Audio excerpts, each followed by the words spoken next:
ito ay rated SPG. Striktong patnubay at gabay ng magulang ang kailangan. Isang mapagpalang araw, mga kapamilya.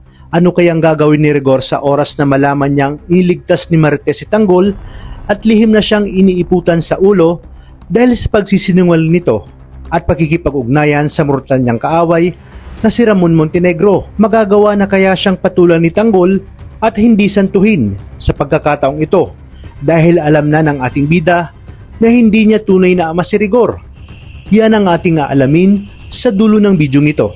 Mabilis ang mga pangyayari at makapigil hilinga ang mga eksena sa San Bernardino Hospital kung saan bihag ni Olga si Marites upang magamit labang kay Tanggol. Kahit ano pa nga ang ginawa ni Marites at itinakwil niya na si Tanggol, ay mas pinili ni Tanggol na tulungan ang kanyang ina at handang isakripisyo ang kanyang buhay.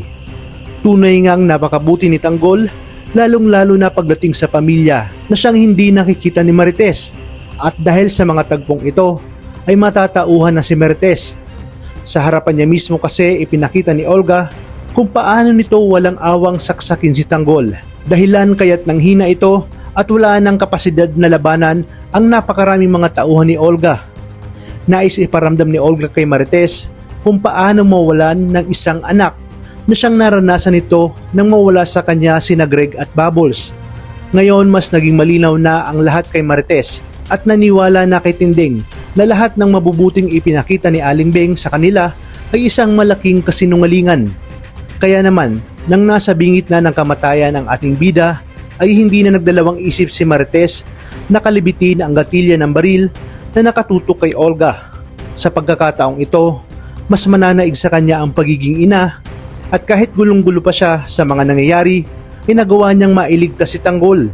Matapos ito, ay dumating naman agad si Rigor upang rumisponde.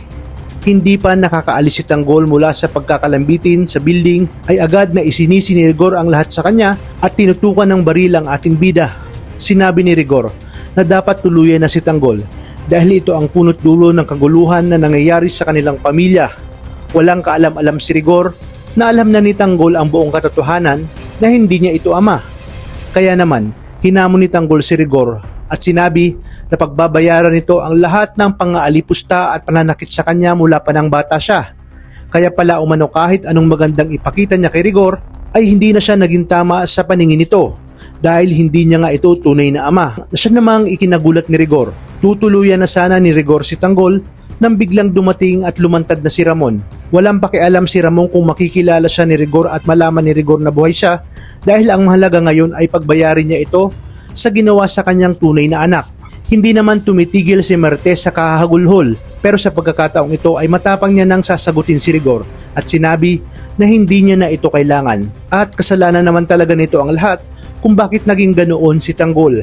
Mas tataas ang tensyon nang biglang pumasok si David at tinutukan si Tanggol na lingid sa kanyang alam na naroon pala si Ramon. Kaya namang gulat na gulat siya at kahit gustuhin niyang umatras ay wala na siyang magagawa. Sinabi ni Ramon na sisiguraduhin niyang magbabayad ang mag-amang Rigor at David dahil sa laki ng mga atraso nito sa kanya.